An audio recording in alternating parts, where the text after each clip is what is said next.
की उद्या आहे म्हणून. पण बेकरी बद्दल कोणाच्या मनात काही शंका किंवा काही असा असेल तर तुम्ही सांगा, म्हणजे मला त्या पद्धतीनं त्या गोष्टींवर पण बोलता येईल. आणि प्रमोद माझ्या बरोबर आहे आता पण. प्रमोदला मी सांगितलं होतं की मला सपोर्टसाठी थामगाण प्रमोद फूड टेक्नॉलॉजिस्ट आहे. तर मग प्रमोद पण आपल्याला मदत करू शकेल. कोणाला सांगायचं असेल तर माईक अनम्यूट करून सांगू शकता. आपण एक मिनिटभर थांबू आणि मग चालू करू.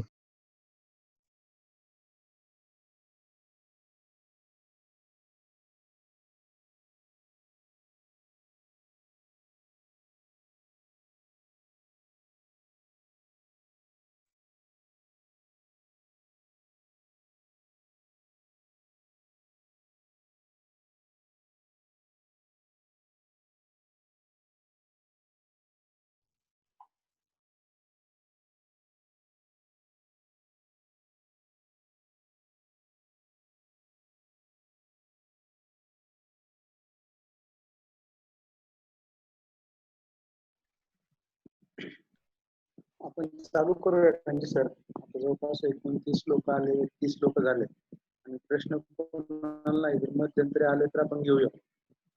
चालेल, आपण चालू करूयात मग. चालेल.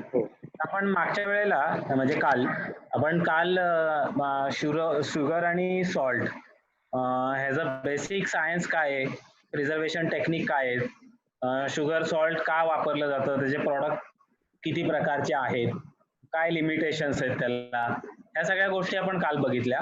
आज आपण तसंच थोडंसं बेकरी बद्दल बघूया.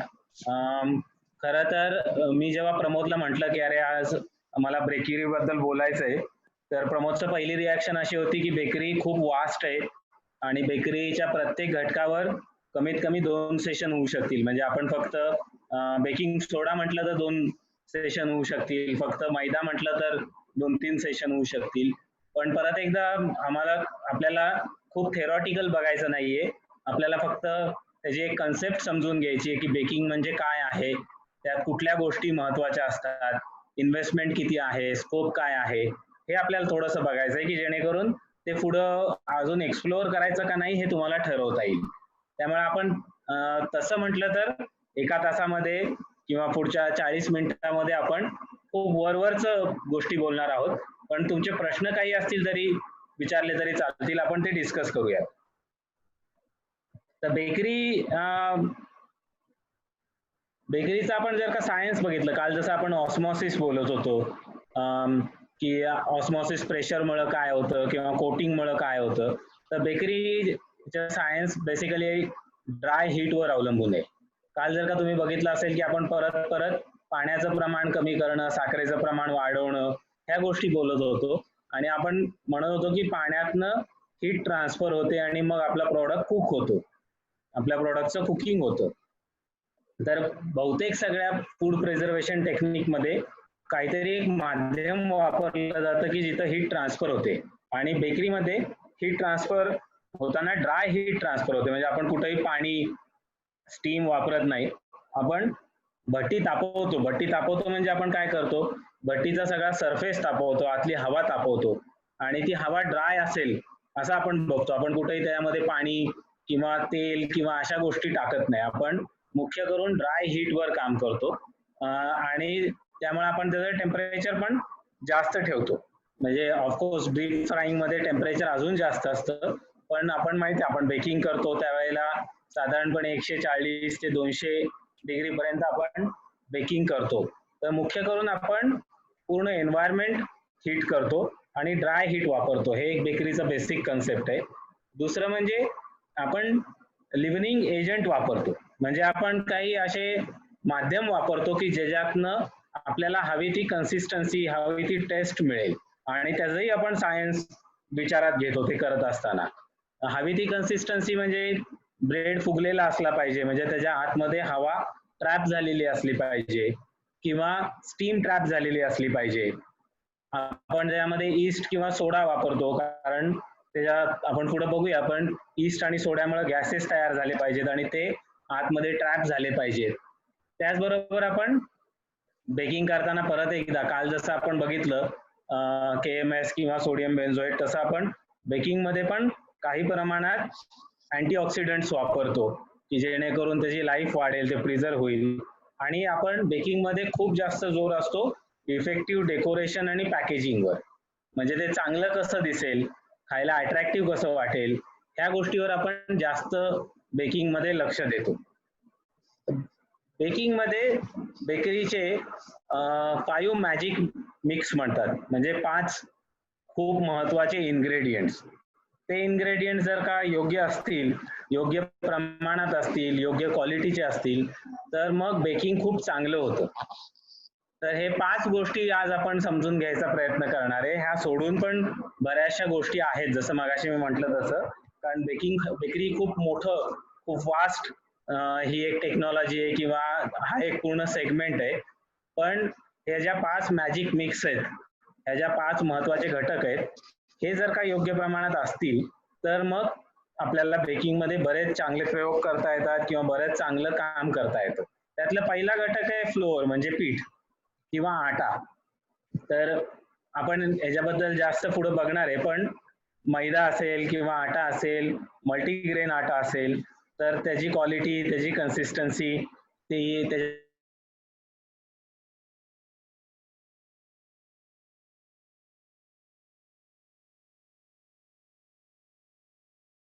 आटा हा आपला बेसिक बदलतात, पण आटा बऱ्याचदा सेम राहतो, म्हणजे आट्याचा कंपोजिशन बदलतं, आट्यामधले घटक बदलतात, पण आटा खूप महत्वाचा घटक राहतो.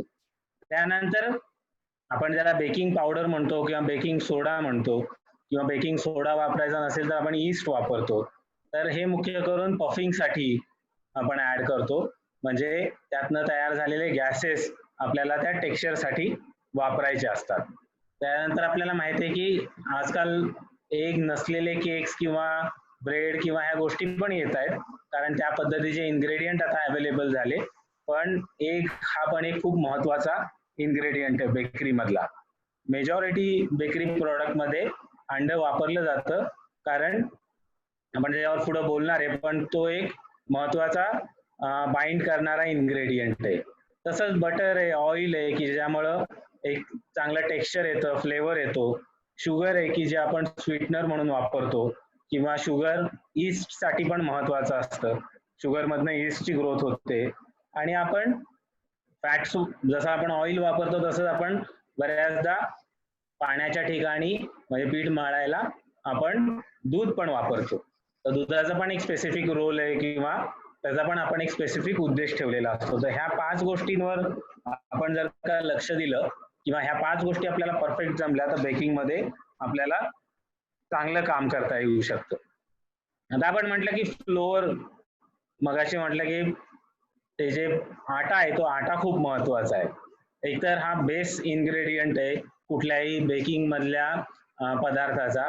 त्याचबरोबर तो स्ट्रक्चर देतो, म्हणजे आपल्याला जो शेप हवा आहे, जे आपल्याला जो मोल्ड हवा आहे, त्या मोल्ड मध्ये आटा त्याला स्ट्रक्चर देतो. आपण आट्याच्या वर किंवा म्हणजे आपल्या प्रोडक्टच्या वर, प्रोडक्टच्या आत आपण स्टफिंग करू शकतो आपल्याला पाहिजे त्या गोष्टीचं. त्याचबरोबर बेकरीमध्ये मैदाच का वापरला जातो, किंवा पाव करताना आपल्याला नाचणीच्या पिठाचा किंवा बाजरीच्या पिठाचा पाव करताना अडचण का येते? करता येत नाही असं नाही, पण अडचण काय येते, तर ह्या आट्यामध्ये ग्लुटेन नावाचा एक महत्वाचा घटक असतो, म्हणजे हा एक प्रोटीन आहे की जो त्याला चिकटपणा देतो. आपण जेव्हा चपातीचं पीठ मळतो आणि आपण जेव्हा मैदा मळतो, ह्या दोन्हीमध्ये फरक काय आहे?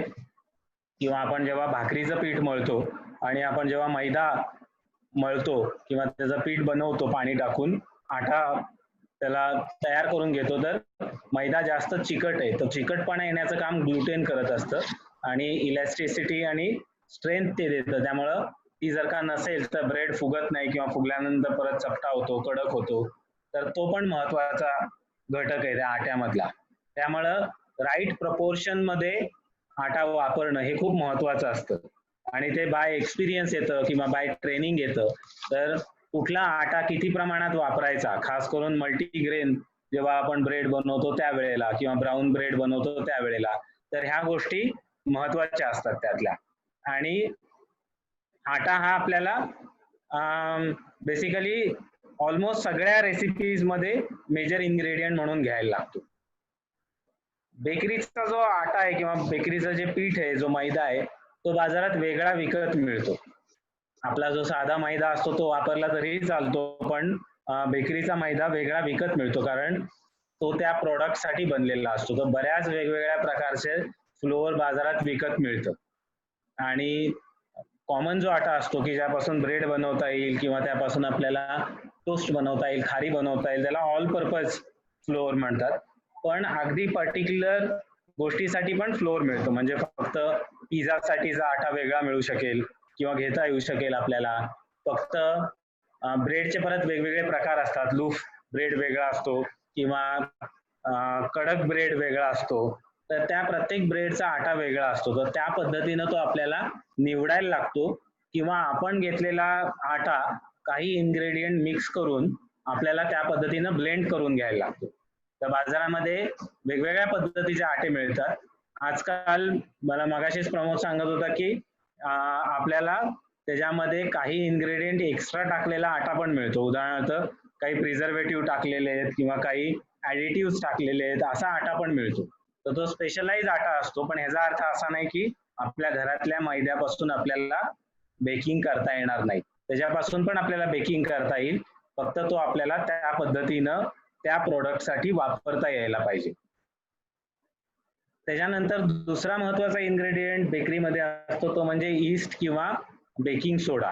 तर आपण ईस्ट बद्दल जास्त बोलूया. बेकिंग सोडा आपल्याला माहिती आहे, आपण वापरलेला असतो. घरी आपण बेकिंग सोडा किंवा खायचा सोडा नेहमी ठेवतो. त्याचा आपल्याला कसा वापरायचा हेही माहित असतं, पण ईस्ट आपण घरी शक्यतो वापरत नाही, कारण आपण एवढं बेकिंग घरी करत नाही. तर ईस्ट बेसिकली एक मायक्रो ऑर्गॅनिझम आहे की जे आपल्या आट्यामधल्या किंवा आपण टाकलेल्या साखरेवर वाढून त्याच्यातनं ते कार्बन डायऑक्साईड तयार करतं आणि त्याच्यामुळं आपल्याला हवी ती कन्सिस्टन्सी आणि हवा तो फ्लेवर मिळतो. आपल्याला माहिती आहे, आपण वाईन तयार करताना पण ईस्ट वापरतो. तर वाईन तयार करण्याची ईस्टची जात वेगळी असते आणि ब्रेड तयार करण्याची ईस्टची जात वेगळी असू शकते, किंवा ब्रेड तयार करताना पण वेगवेगळ्या जातीचं ईस्ट वापरलं जाऊ शकतं. आणि हे ईस्ट खूप महत्वाचं असतं, खास करून फ्लेवर आणि टेक्स्चर साठी. तर जो ब्रेड बाजारात खूप स्पेशलाइज असतो, म्हणजे त्या बेकरीचा तो ब्रेड स्पेशलाइज आहे असं आपण जेव्हा म्हणतो, त्यावेळेला त्यांचं ह्या ईस्ट वरती हे ईस्ट त्यांनी खूप चांगलं डेव्हलप केलंय किंवा कल्चर केलेलं आहे असा त्याचा अर्थ होतो. तर आपण ईस्ट का वापरतो आपल्या बेकरीमध्ये? कारण आपल्याला पफिंग कन्सिस्टन्सी हवी असते, म्हणजे आपल्याला ब्रेड लुफी झालेला हवा असतो किंवा आपल्याला त्याच्या आतमध्ये जाळी तयार झालेली हवी असते. त्याचबरोबर ईस्ट एक त्याची टेस्ट पण डेव्हलप करतं आणि फ्लेवर पण डेव्हलप करतं. तर त्याच्यामुळे आपण ईस्ट वापरत असतो. आणि ईस्ट वापरणं हे खूप, आपण त्याला म्हणू की हे आर्ट आहे. म्हणजे हे सायन्स, फक्त सायन्स नाहीये, ही एक कला आहे.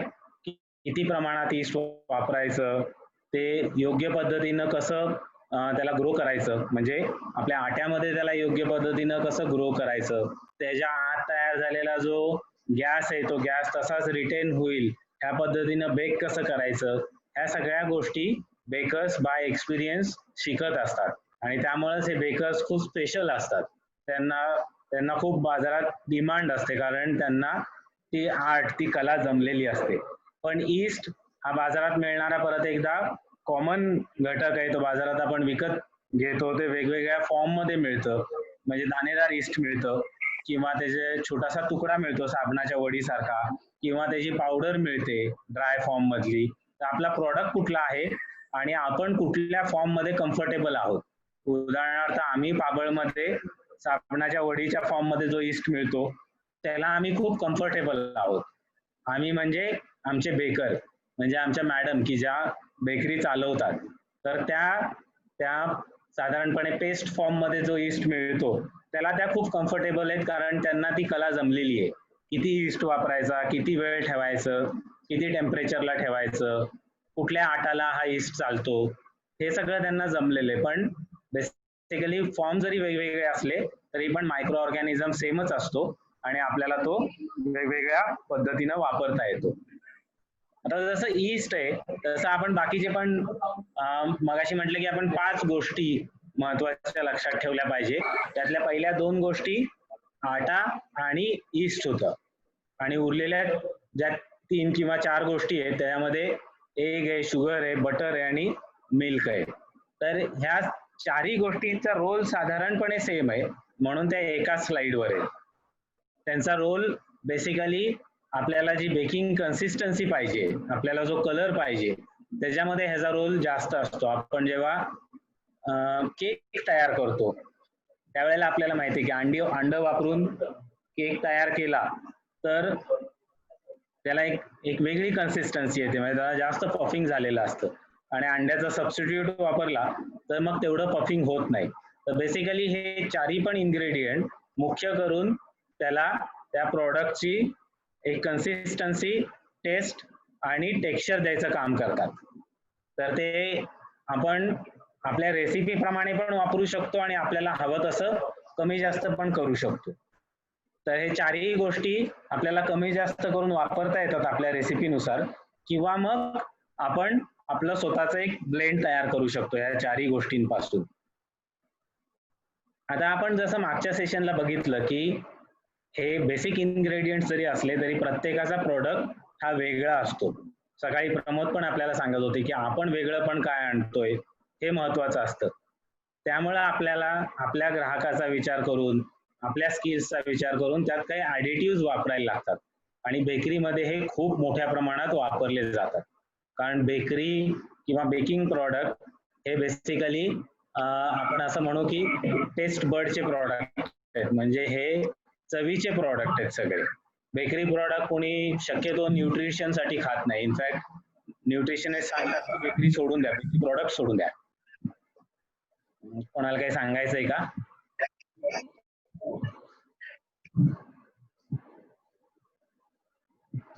ठीक आहे. तर बेकरी प्रॉडक्ट हे आपण शक्यतो तरी हेल्थ प्रोडक्ट म्हणून खात नाही. ऑफकोर्स त्यामध्ये बऱ्याचशे गोष्टी आजकाल हेल्थ इन्ग्रेडियंट त्यात यायला लागलेले आहेत, फोर्टिफिकेशन लोक करतायत त्यात, पण त्यामध्ये खूप जास्त आपली क्रिएटिव्हिटी लोक ऍड करतात. क्रिएटिव्हिटी ऍड करताना काही बेसिक इन्ग्रेडियंट्स पण ते वापरतात. उदाहरणार्थ पोटॅशियम ब्रोमेट नावाचा घटक आहे की याच्यावर काही म्हणजे आता बॅन पण झालेला आहे, कारण हा कार्सिओजेनिक असू शकेल अशा काही गोष्टी समोर आल्या आहेत. पण ह्याच्यानी पण कलर इम्प्रूव्ह होतो, डोची कन्सिस्टन्सी इम्प्रूव्ह होते. त्यानंतर एडीई नावाचा प्रोडक्ट आहे की जो परत एकदा डो कंडिशनर आहे. आपण काल स्टॅबिलायझर्स बघत होतो फ्रूट ज्यूस मधले, तसा हा डो कंडिशनर आहे, म्हणजे हा चांगला टेक्स्चर द्यायचं काम करतो, आतमधली जाळी अजून जास्त चांगली तयार होईल. बीएचए नावाचा प्रॉडक्ट आहे की जो प्रिझर्वेटिव्ह आहे, तो रॅन्सिडिटी थांबवतो, म्हणजे ब्रेड किंवा आपले प्रॉडक्ट जास्त दिवस टिकू शकतील. सोडियम बेसिकली वेगवेगळ्या प्रकारचे सॉल्ट असतात बेकरीमध्ये.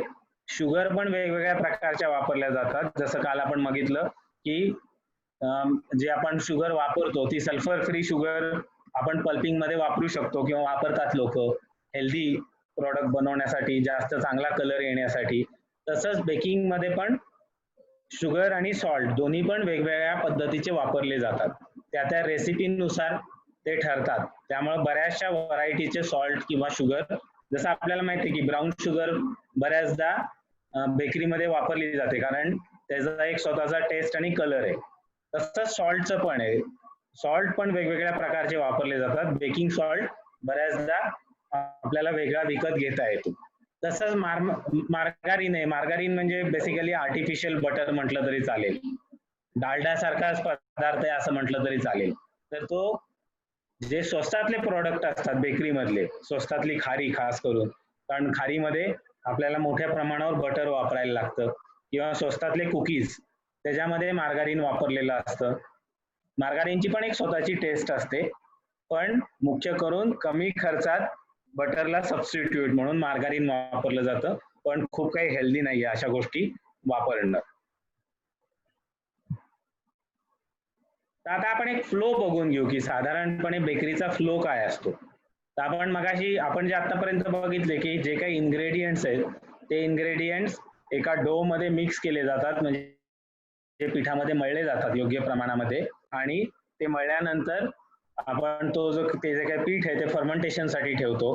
फर्मेंटेशन खूप महत्वाची गोष्ट आहे.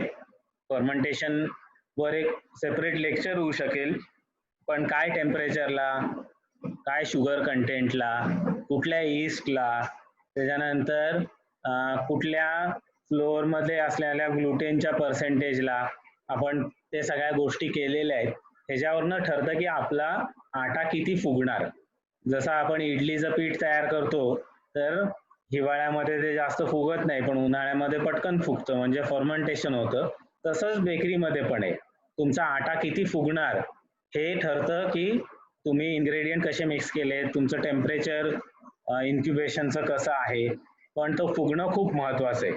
आणि फुगल्यानंतर जो काही ईस्टनी शुगर खाऊन तयार केलेला जो कार्बन डायऑक्साईड आहे तो त्या आट्यामध्येच राहणं पण खूप महत्वाचं आहे. तो जर का सगळा गॅस बाहेर निघून गेला तर ते चपट होईल आणि मग आतमध्ये जाळी तयार होणार नाही.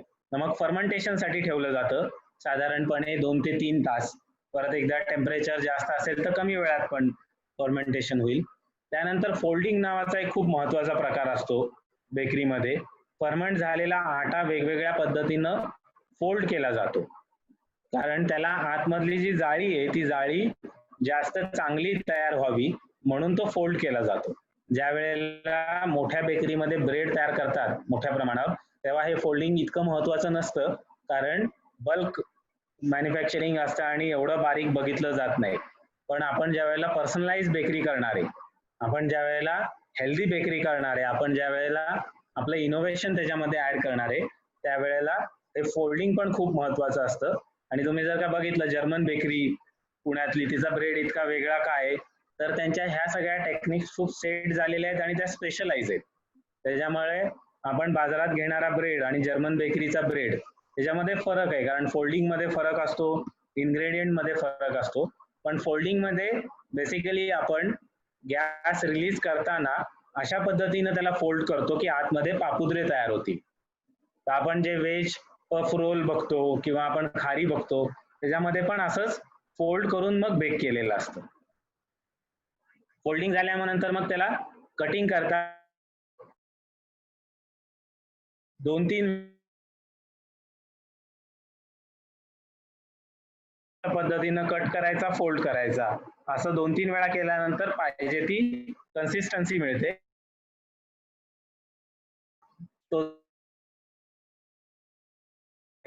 तो ओव्हन मध्ये ठेवायच्या आत थोडा वेळ सेट केला जातो, त्याला फायनल प्रूफ म्हणतात. तो थोडा वेळ सेट केला जातो आणि मग तो आपण ओव्हन मध्ये ठेवून बेकिंग करतो. बेकिंगचं टेम्परेचर परत एकदा आपल्या प्रॉडक्टवर डिपेंड असेल, पण प्री हिटेड ओव्हन हवाय, म्हणजे आपल्याला जे डिझायर टेम्परेचर आहे ते त्याच्यामध्ये आलेलं असलं पाहिजे आणि मग आपण ट्रे आतमध्ये ठेवून बेकिंग करून घ्यायचंय. तर ह्याच्यामध्ये बरेच प्रयोग करता येतात किंवा बरेच वेगवेगळ्या गोष्टी वापरता येतात, जसं की होल व्हीट ब्रेड मिळतो ज्याच्यामध्ये मैदा आणि गव्हाचं पीठ मिक्स असतं, किंवा मल्टीग्रेन आपल्याला ब्रेड बनवता येतो, किंवा सगळे कुकीज आणि असे सगळे वेगवेगळे प्रोडक्ट बनवता येतात.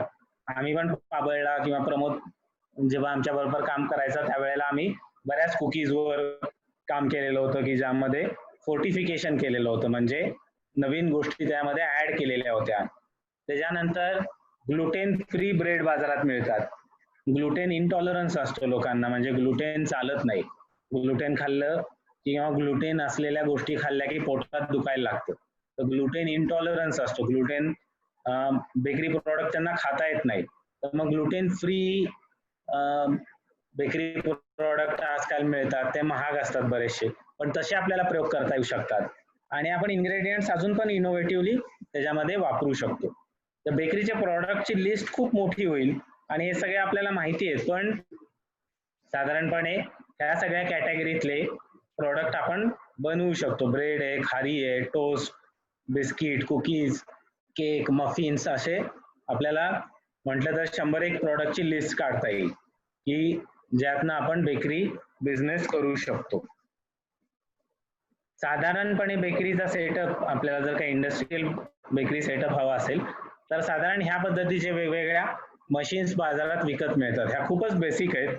आपलं किती लेवलचं ऑटोमेशन आहे, प्रोडक्शन आहे, किंवा किती प्रॉडक्ट व्हेरिएशन आहे, ह्याच्यावर ठरेल की आपल्याला किती प्रकारचे प्रॉडक्ट बनवायचे, किती प्रकारच्या मशीन घ्यायच्या आहेत.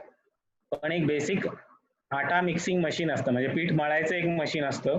त्यानंतर डो कटिंगचं एक मशीन असतं. त्यामध्ये डो कट करता येतो, गोळे करता येतात किंवा स्ट्रिप्स करता येतात. त्यानंतर वेगवेगळ्या प्रकारचे मोल्ड असतात. त्यानंतर ओव्हन असतो, म्हणजे लाकडावर चालणारा ओव्हन असेल, भट्टी किंवा इलेक्ट्रिकल ओव्हन असू शकेल. तर ओव्हन असतात वेगवेगळ्या प्रकारचे. आणि मग रॅपिंग किंवा पॅकेजिंग मशीन असतात, की ज्यात आपण प्रॉडक्ट टाकून पॅक करून डिस्पॅच करणार आहे. तर हा बेसिक बेकरीचा सेटअप परत एकदा काल आपण म्हटलं जसं बेकरी आपण ओव्हन काय साईजचा घेतोय याच्यावर गोष्टी बऱ्याचशा ठरतात, पण साधारणपणे 5 ते 10 लाखापर्यंत आपल्याला बेसिक सेटअप बेकरीचा करता येऊ शकेल. 5 ते 10 लाखामध्ये येऊ शकेल. आणि आपल्याला ऍडिशन जे काय आपण मोल्ड घेऊ किंवा प्रॉडक्ट जितके आपण वाढवू तितकं मग आपल्याला एक्सपेन्सेस वाढत जातील. तर हे बेसिक बेकरीचा सायन्स किंवा त्याचं प्रिझर्वेशन टेक्निक आहे. आता कोणाला काही प्रश्न असतील तर प्रश्न आपल्याला घेता येऊ शकतील.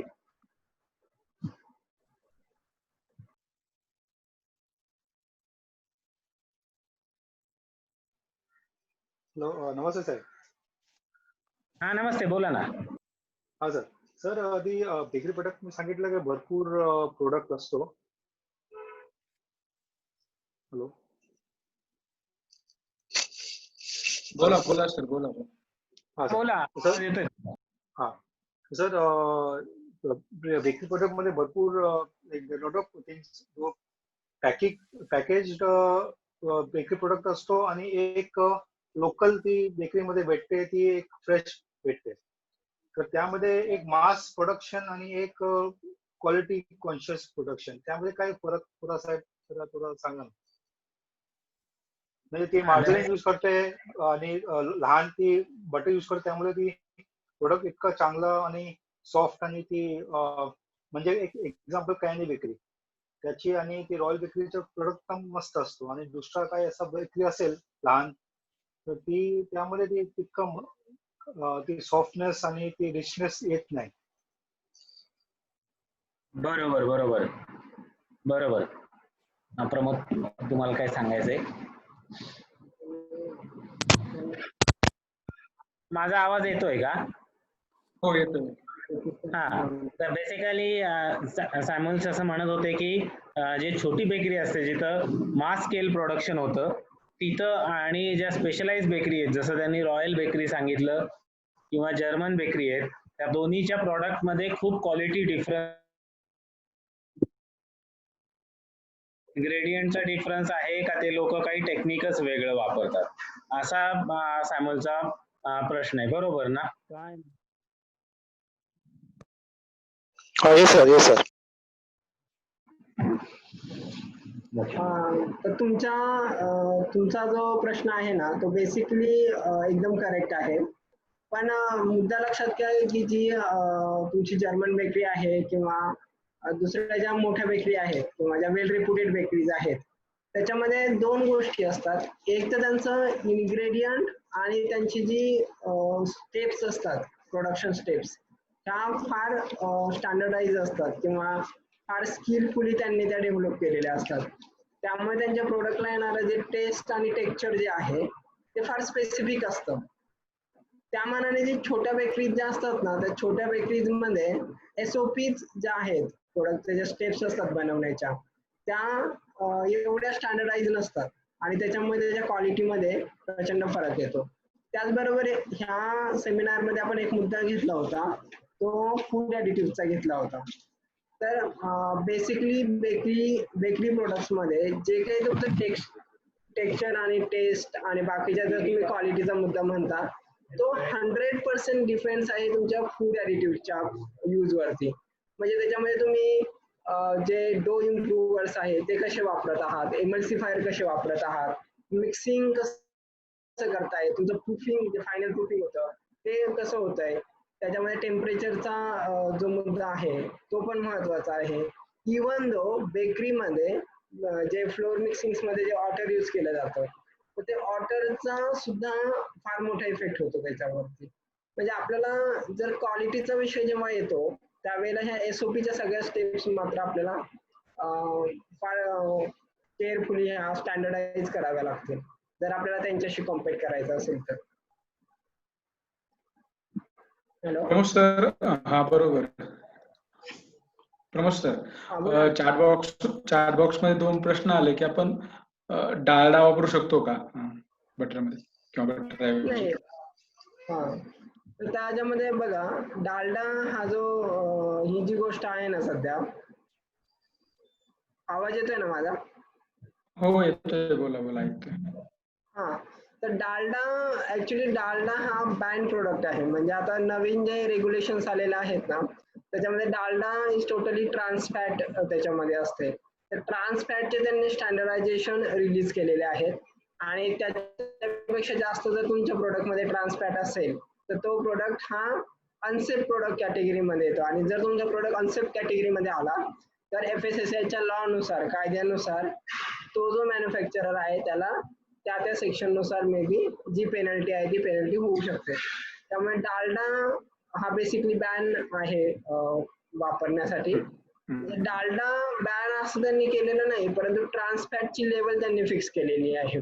त्याच्यामुळे परंतु डालडा वापरला की ट्रान्स फॅट लेवल वाढते आणि मग तुम्ही असं लिगली कोणत्या तरी अडचणीमध्ये येऊ शकता. परंतु मी असं सजेस्ट करेल की आजकाल डालडा कोण वापरत नाहीये, परंतु पाम ऑइल मोठ्या प्रमाणामध्ये वापरलं जातं. आणि डालडा आणि पाम ऑइलचं जर कॉस्टिंग बघितलं तर जवळजवळ इक्वल कॉस्टिंग आहे. त्यामुळे जर तुम्हाला बेकरीचा व्यवसाय चालूच करायचा आहे आणि त्याला जर चांगली सेल्फ लाईफ द्यायची आहे आणि लिगल याच्यामध्ये पण फसायचं नाही तर पाम ऑइल हा बेस्ट ऑप्शन. धन्यवाद. सोनवणे म्हणून आहे, त्यांनी एक प्रश्न विचारलाय. 1 मिनिट. ग्लुटेन फ्री प्रोडक्ट मध्ये काय वापरतात बाइंडिंग एजंट म्हणून? नाही, आता ग्लुटेन फ्री प्रोडक्ट जो आहे ना, ग्लुटेन फ्री प्रोडक्ट ही एक कन्सेप्ट मार्केटमध्ये नवीन आलेली आहे. तर ग्लुटेन फ्री प्रोडक्ट्स मध्ये जे बेसिकली ब्रेड किंवा पाव किंवा असे प्रोडक्ट असतात ज्याच्यामध्ये फर्मेंटेशन कंपल्सरी असतं ना, ते प्रोडक्ट शक्यतो ग्लुटेन फ्री कॅटेगरीमध्ये फार कमी बनवता येतात किंवा शक्यता ती बनवायची शक्यता फार कमी आहे. परंतु जे कुकीज आणि क्रॅकर्स कॅटेगरीमधले प्रोडक्ट येतात, बिस्किट कॅटेगरी मधले प्रोडक्ट येतात, त्या ठिकाणी आपण असे प्रोडक्ट जे आहे ते बनवू शकतो. त्याच्यामध्ये फक्त इन्ग्रेडियंट हे लोक चेंज करतात. म्हणजे गव्हाचं पीठ न वापरता त्याऐवजी मॅक्झिमम लोक राईस फ्लोअर्स चा एक इन्ग्रेडियंट असतो आणि बाकी ग्लुटेन फ्री मध्ये सध्या सगळ्यात टॉप ट्रेंडिंग बेकरीमध्ये म्हणजे फॉरेन बेकरीमध्ये जे ग्लुटेन फ्री प्रोडक्ट्स येतात त्याच्यामध्ये राजगिऱ्याच्या पिठाचा प्रोडक्ट आहे. राजगिऱ्याचं पीठ नॅचरली बाइंडिंग एजंट म्हणून काम करतं आणि त्याच्यामध्ये फक्त बाकीचे फ्लोअर्स तुम्हाला काही प्रमाणात मिक्स करावे लागतात. म्हणजे मग राईस फ्लोअर असेल किंवा तुमचे इतर फ्लोअर्स की जे ग्लुटेन फ्री आहे, म्हणजे नॉर्मली लोक ओट्स किंवा बाकीच्या गोष्टी ते वापरतात. परंतु binding agent, natural binding agent म्हणून राजगिराचं फ्लोअर आताच्या नवीन ट्रेंडनुसार जर तुम्ही रिसेंट काही रिसर्च पेपर वगैरे वाचले तर राजगिराचं फ्लोअर हे पॉप्युलर होत आहे. आणि ते जर नसेल तर बाकीचे लोक भरपूर असे गम वगैरे वापरतात, पण त्याचा इफेक्ट फार चांगला येत नाही. म्हणजे त्याला टेस्ट आणि टेक्स्चर अपेक्षित येत नाही. त्यामुळे माझं असं मत आहे की ज्याला ग्लुटेन फ्री रेंजमध्ये आणि त्यातल्या त्यात बेकरी इंडस्ट्रीमध्ये जायचंय त्यांनी फ्लोअर म्हणून गव्हाचा पीठ किंवा इतर गोष्टीच्या ऐवजी राजगिऱ्याचं फ्लोअर जर यूज केलं तर त्याची प्रोडक्ट डेव्हलपमेंट चांगली होईल. आणि याच्याबद्दल कुणाला पण काही करायचं असेल तरी माझ्याकडे काही त्याचे एक्सपेरिमेंट्स किंवा काही डेटा माझ्याकडे आहे राजगिऱ्याच्या फ्लोअरचा, त्या बेसिसवरती आपण तसे प्रोडक्ट डेव्हलप करू शकतो. ओके, धन्यवाद. महेश लवटे सरांनी हँड रेज केला होता, काय प्रश्न आहे का त्यांना महेश सरांना? गवरगम जो आहे ना तो आपण वापरू शकतो. मला काय म्हणायचं, असं बघतो की ते हेल्दी, तर मला थोडंसं जरा बाहेर जाईल मी, पण एक स्टडी केला होता सर की माल न्यूट्रिशनला कारण काय आहेत.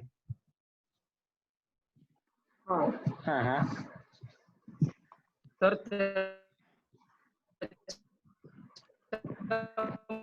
महेश सर तुमचा आवाज येत नाहीये. महेश सर तुमचा आवाज येत नाही क्लिअर. की हे जे bakery product general lower middle क्लासच्या खांदाली. महेश सर तुमचा आता प्रश्न समजला नाही, परत रिपीट करा. हा, मला काय म्हणायचं होतं की बेकरी प्रोडक्ट आपण बोललो की हेल्थशी जास्त रिलेटेड नसतात, कन्झम्पशनशी असतात. हा बरोबर. हॅलो. हा. तर मला काय म्हणायचं होतं, एक थोडंसं मी बाहेर जातो, पण मला तिथं हेल्थच्या रिलेटेड यायचं होतं, की एक स्टडी केला होता, त्याच्यात हे सापडलं, की जे माल न्यूट्रिशनला कारण हे एक बेकरी प्रोडक्ट पण आहे, की कारण की हे जनरली सकाळी विकलं जातं आणि मिडल क्लासच्या जे लोअर मिडल क्लासवाले लोक घेतात आणि सकाळी खातात. त्यामुळे त्यांना न्यूट्रिशन भेटत नाही, पण ते काम करत राहतात उशीरपर्यंत, लहान मुलं वगैरे. तर मला असं म्हणायचं होतं, की आपल्या बेकरी बेकरीमध्ये जर तुम्ही बघितलं न्यूट्रिशन आणता येत नाही. तर बेकरी प्रोडक्ट मध्ये मैदा खूप असतो आणि मैदा म्हणजे फक्त कार्बोहायड्रेट्स असतात. तर माल न्यूट्रिशन म्हणजे हम्म. काय, त्यांना एनर्जी मिळत नाही असं नाही. बेकरी प्रोडक्ट मधनं उलट एनर्जी जास्त मिळते. म्हणजे वजन तसं जास्त वाढतं, पण मध्ये त्याच्यात मायक्रोन्यूट्रिएंट बाकीचे काही नसतात. म्हणजे आपण जर का तेच म्हटलं म्हणतो. मैदा आणि बाजरीचं पीठ, तर दोन्हीमध्ये फरक काय आहे की मैदा म्हणजे चाळून चाळून शिल्लक राहिलेलं शेवटचा तो इन्ग्रेडियंट आहे. बाकी सगळं जे काही न्यूट्रिएंट होते ते आपण बाजूला काढून टाकले. त्यामुळे बेकरी प्रॉडक्ट हे काही म्हणजे हेल्दी प्रॉडक्ट कॅटेगरीत येतच नाही. ज्या कोणाला नाही, काय आपल्याला मला विचारायचं होतं, त्याला आणता येत नाही का, की अशा गोष्टी आपण जर आणता येतं ना. जसं बायो फॉर्टिफिकेशन वगैरे म्हणतात, फॉर्टिफिकेशन करून आपल्याला आणता येईल का ते? हो नक्की आणता येईल. नक्की आणता येईल. म्हणजे त्याच्यामध्ये आपण मल्टीग्रेन ज्या येतात किंवा आता जे प्रमोदने सांगितलं की ग्लुटेन फ्री मध्ये राजगिरा वापरला जातोय, तर आणता येईल. पण तुमचा हा. कस्टमर त्या सेटचा तुम्ही बघताय का? तुम्ही तेवढा हाय पेईंग कस्टमरला टार्गेट करणार आहात का? हे महत्वाचं आहे. मगाशी मी म्हटलं नाही तसं आपला म्हणजे उद्देश हा कस्टमरची अडचण असली पाहिजे. पण मला म्हणजे ह्याच्यात एक हायलाइट काय करायचं होतं, ज्या स्टडीचा जो त्यांनी हे केलं इश्यू हायलाइट, तो पण सर्व होईल आणि आपलं हे पण सर्व होईल, बिझनेस पण, असं मला बोलायचं होतं. तर तसं जमेल का ते विचार. हा बरोबर. याच्यामध्ये एक महत्वाची गोष्ट आहे. पण होईल याच्यात सर्व. कोण काय बोलतंय का? हॅलो. हा. तर मी ऑल म्यूट केलंय.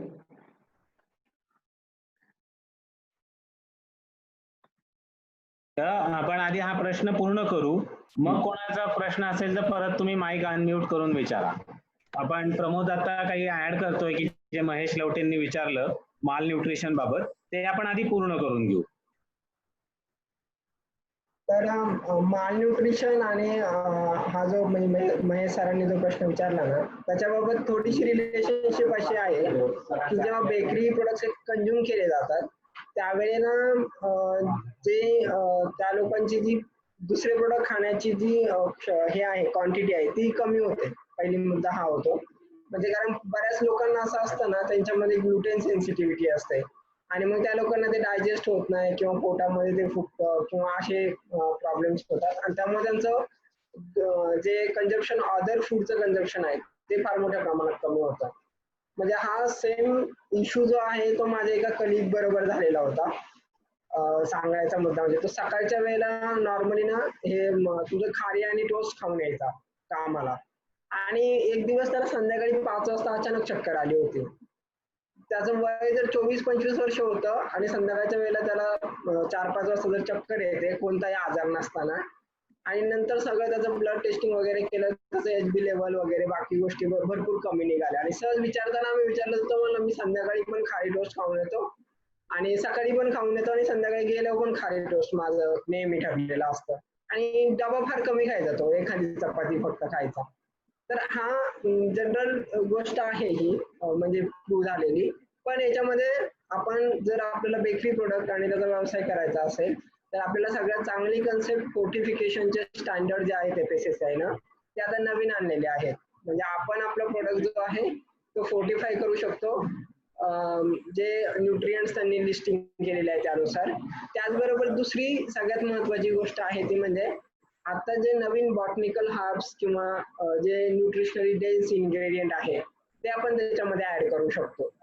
त्याचबरोबर बेकरीमध्ये सुद्धा आता भरपूर नवीन गोष्टी यायला लागलेल्या आहेत. म्हणजे जर फंक्शनल बेकरीचा विषय आहे की आता क्रॅकर्स आणि कुकीज मध्ये भरपूर नवीन नवीन इन्ग्रेडियंट टाकायला लागलेले आहेत. ज्याच्यामुळे काय होतं की तुमचं पोट पण भरलं जातं आणि तुम्हाला बेसिक न्यूट्रिशन पण मिळतं. किंवा मफिन्स किंवा केक्स मध्ये भरपूर प्रमाणामध्ये ते फ्रूटचे पल्प किंवा जे तुमचे ऑस्मोडिहायड्रेटेड फ्रुट्स आहेत त्याचं वरनं टॉपिंग केलेलं असतं. म्हणजे जर मी एखादा कप केक खातोय तर त्या कप केक पण मी खातो आणि त्याच्याबरोबर माझ्या बॉडीमध्ये काही फ्रुट्स आणि काही त्या व्हेजिटेबल्स आहेत त्या पण जातात. तर असे भरपूर आपल्याला ऑप्शन्स आहेत की जे आपण याच्यामध्ये ऍड करू शकतो आणि आपली जी बेकरी आहे ती हेल्दी बेकरी म्हणून आपण मार्केटमध्ये किंवा त्याचं एक नाही का वेगळं ब्रँडिंग किंवा डिफरन्शिएशन मार्केटमध्ये करू शकतो. त्यामध्ये सरांचा प्रश्न आहे.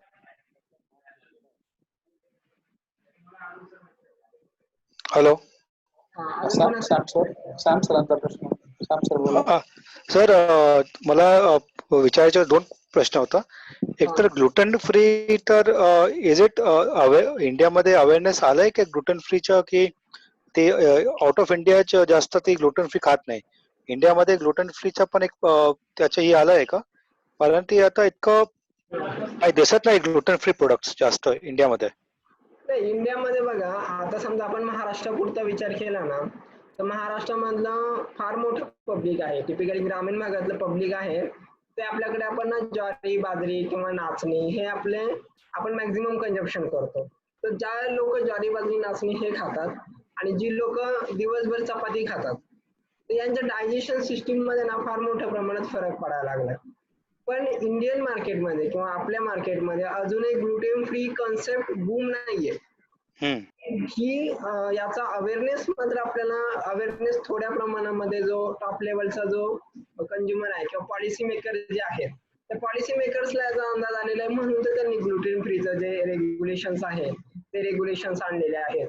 आता ग्लुटेन फ्री म्हणजे वेगळं काही नाहीये. जर आपण समजा ज्वारीची भाकर खाल्ली आणि गव्हाची चपाती खाल्ली ज्वारीची भाकरी इज द ग्लुटेन फ्री आणि गव्हाची चपाती इज द त्याच्यामध्ये ग्लुटेन आहे. मी जर गव्हाची चपाती खाल्ली तर मे बी मला एखाद्या वेळेस ते पचत नाही भरपूर तहान लागते किंवा मग भूकच लागत नाहीये किंवा पोट साफ होत नाही हे प्रॉब्लेम होतात. पण ऍज कम्पेअर टू जर मी ज्वारीची भाकर खाल्ली तर ती लगेच पचते भूक पण चांगली लागते आणि मला कोणता त्रास होत नाही असे इफेक्ट होतात. दॅट इज द हा डिफरन्स म्हणजेच ग्लुटेन फ्री प्रोडक्टची डिमांड. फक्त आता त्याच्याबद्दल अवेअरनेस आणि ग्लुटेन म्हणजे नक्की काय आणि ग्लुटेन फ्री नक्की काय आहे ते अजून आपल्या लोकांना माहित व्हायचंय परंतु स्कोप आहे याच्यामध्ये. ओके बेकिंग सोडा बद्दल 1-2 प्रश्न आहेत. बेकिंग पावडर बेकिंग सोडा एकच आहे का? तर बेकिंग पावडर बेकिंग सोडा एकच आहे पण बेकिंग सोडा आणि ईस्ट वेगळं आहे. तर दोघांचं कार्य सेम आहे बघा. म्हणजे समजून घ्यायचं हे आहे की आपण जेव्हा फर्मेंटेशन करतो डो मध्ये तर त्याचं मुख्य कारण असतं त्याला डो रायझिंग म्हणतात. म्हणजे पीठ फुगलं पाहिजे. तर ते फुगवायचं काम हे कार्बन डायऑक्साईड करत असतं. आतमध्ये गॅस तयार होतो आणि तो गॅस आतमध्ये ट्रॅप होतो पीठ चिकट असल्यामुळे. तर ईस्ट आणि बेकिंग सोडा हे 2 वापरण्यामध्ये फरक काय आहे की ईस्ट हे जास्त चांगली जाळी तयार करून देतं आतमध्ये. म्हणजे चांगली जाळी का तयार होते जास्त चांगलं रायझिंग का होतं कारण ईस्ट जसं वाढत जाईल जसं तो मायक्रो ऑर्गॅनिझम खात राहील आणि जसं कार्बन डायऑक्साईड रिलीज होत जाईल तसं हळूहळू पीठ फुगतं. आणि बेकिंग सोडा ही केमिकल रिॲक्शन आहे की ज्यामध्ये आपण टाकलं ते की ते एकदा रिॲक्ट झालं पिठाबरोबर आणि पाण्याबरोबर की कार्बन डायऑक्साईड रिलीज होतो. जर आपल्याला पटकन पीठ राईज करायचं असेल किंवा आपल्याला हवं तसं पीठ राईज होत नसेल तर बेकिंग सोडा टाकला जातो. आणि आपल्याला स्लो रायझिंग पाहिजे असेल आपल्याला एक सारखी जाळी आतमध्ये तयार व्हायला हवी असेल बारीक बारीक जाळी आतमध्ये तयार व्हायला पाहिजे असेल की जी क्वालिटी ब्रेड साठी ओळखली जाते तर आपल्याला ईस्टच वापरायला लागतं आणि ते पण चांगल्या क्वालिटीचं ईस्ट. बिस्किट मुलांना द्यायला पाहिजे का? तर बिस्किट मैदा खूप असतो बिस्किटामध्ये त्यामुळे बिस्किट मुलांना नाही दिलं पाहिजे जास्त. बिस्किट पण आणि कुकीज पण तर ते जास्त नाही दिले पाहिजेत कारण तसं म्हटलं तर अनहेल्दी कॅटेगरीतलेच हे प्रोडक्ट आहेत. तर आपण बिस्किट मल्टीग्रेन दिले तर चालतील. त्याच्यामध्ये हेल्दी कॅटेगरी करू शकतो जर का डालडा किंवा मार्गारीन नसेल तर. कारण बिस्किट मध्ये कसं होतं बिस्किट मध्ये मॅक्झिमम मैद्याशिवाय ते बिस्किटला ते टेक्स्चर येत नाही. तर कुकीजचा शेप हा थोडासा मोठा असतो म्हणजे त्यामध्ये मल्टी इन्ग्रेडियंट्स वापरता येतात. प्लस बरेचशा आता कुकीजच्या शॉप पण आलेले आहेत की त्याच्यामध्ये त्यांनी नट्स आणि बाकीच्या गोष्टी त्याच्यामध्ये ऍड असतात. त्याचबरोबर कुकीज मध्ये जो सोड्याचा जे यूज असतो तो पण कमी प्रमाणात केलेला असतो. त्यामुळे कुकीज हा ऑप्शन चांगला आहे दॅन बिस्किट पेक्षा. पण बिस्किटमुळे लॉंग टर्म कन्झम्पशन बिस्किटचं अनडाऊटली तुमची डायजेस्टिव्ह सिस्टीम जे आहे ते हार्म करणारच आहे, कारण त्यात फायबर कंटेंट फार कमी असतं. बरोबर. मगाशी एक प्रश्न राहून गेला, गौरगम वापरू शकतो. कोणाचा प्रश्न आहे का? हा, सोनूने एक टाकला होता की गौरगम वापरू शकतो. त्याच्यावर बोललो आपण. गोवर्गन वापरता येऊ शकेल, पण परत एकदा तुम्हाला काय रेसिपी बनवायची आहे त्याच्यावर आधारित आहे. गोवर्गम हे बेसिकली कंडिशनरच आहे, मुख्य करून सिरप्स मध्ये वापरलं जातं, पण बेकिंग मध्ये पण वापरलं जातं.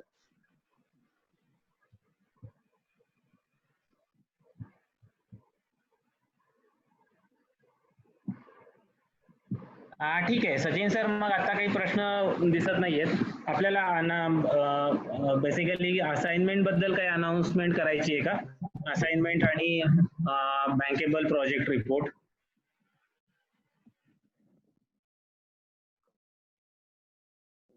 हा बरोबर. आपण ती आता अनाउन्समेंट मग थोडक्यात करायची आहे का? हो चालेल ना.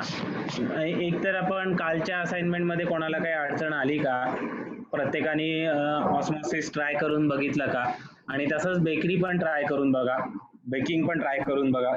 घरच्या घरी पण आपण ब्रेड बनवू शकतो ड्राय हीट वापरून, तर ते पण करून बघायला हरकत नाही.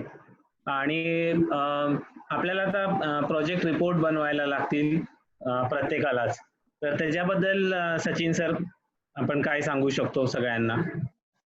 हो बरोबर. एक तर आता प्रोजेक्ट रिपोर्ट म्हणजे काय असणार आहे की आपण तुम्हाला ज्या असाइनमेंट दिल्या किंवा पहिल्या सेशन पासून आपण ज्या गोष्टी अभ्यासत आलोय त्याच असणार आहेत, फक्त त्या एका सिस्टमॅटिक फ्लोनं आपल्याला लावून घ्यायच्या आहेत. तर त्याचा फॉर्मॅट आम्ही तुम्हाला लवकरच देऊ. आणि तुमच्यासाठी खुशखबर अशी आहे मेनली की आता आपण 32 लोक आहोत या सगळ्या ट्रेनिंग प्रोग्रामला. तर ज्यांचे चांगले प्रोजेक्ट होतील, बेस्ट 5 आपण निवडणार आहे. तर त्यांना महत्वाचं म्हणजे की प्रपोजल बनवायला 100% मदत आपण करू, डिटेल बनवून देऊ रॅदर. आणि त्यांनाच आपण पाबळला जे काही प्रशिक्षण मिळणार आहे, हँड्स ऑन येऊन जे करायचं आहे त्याच्या फी मध्ये 50% आपण सूट देणार आहे. तर सगळ्यांना संधी आहे. दिलेल्या जे काही मी फॉर्मॅट देऊ त्याच्यामध्ये तुम्ही चांगल्या प्रकारे तुमचा तो रिपोर्ट लिहा, असाइनमेंट पण कम्प्लीट करा, बेस्ट 5 आपण निवडू आणि मग त्यांना त्या गोष्टी मिळणार आहेत. तर आपण आता नक्की कामाला लागलेला आहात, जे लागले नसतील त्यांनी कामाला लागायचं आहे आणि त्या गोष्टी आपण करून घेऊ.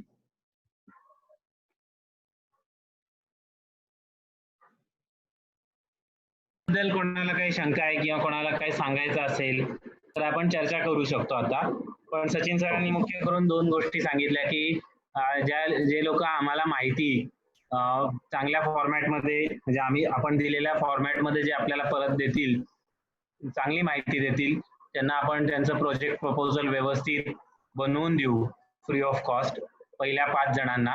आणि दुसरं म्हणजे त्यांना आपण पाबळला कोर्स साठी पण प्रेफरन्स देऊ. बरोबर ना? बरोबर.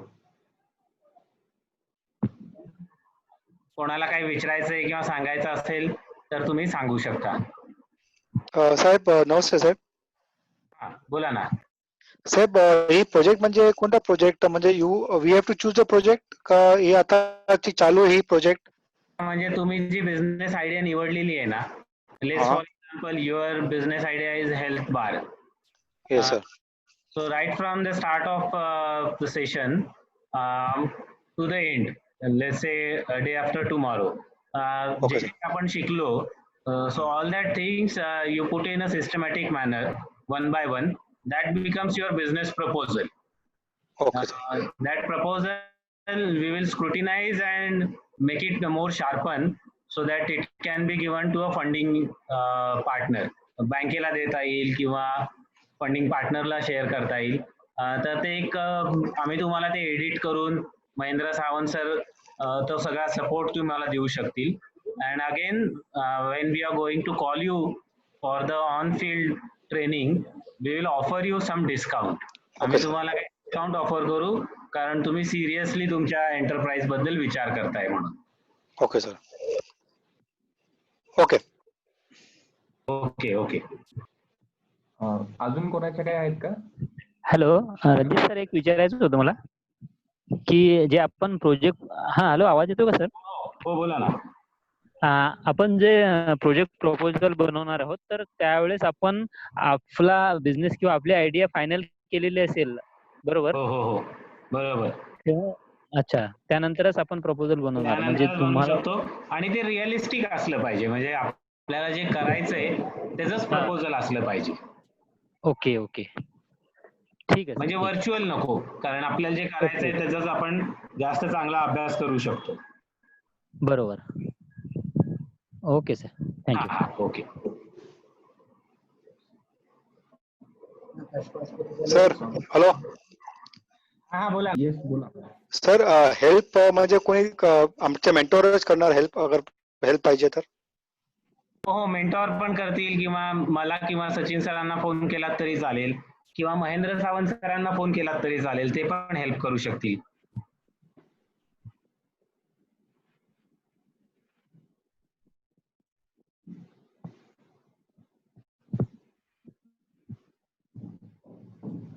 इन जनरल असाइनमेंट बद्दल काही बोलायचं असेल तर तुम्ही फोन करू शकता. काही वेळेला मी फोन घेत नाही, म्हणजे मी नंतर कॉल बॅक करतो, पण मला वाटतं 1-2 जणांना कॉल बॅक करायचं राहून पण गेला असेल माझ्याकडनं बाकीच्या असाइनमेंट्समुळं. पण तुम्ही मेसेज टाकलात की काय अडचण आहे तर मी त्याला रिप्लाय नक्की करेन.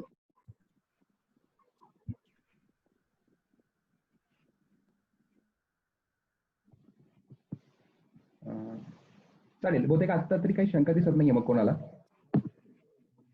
हो हो चालेल. आपण मे बी उद्या सकाळी याच्यावर परत थोडंसं बोलू, म्हणजे आपलं सेशन आता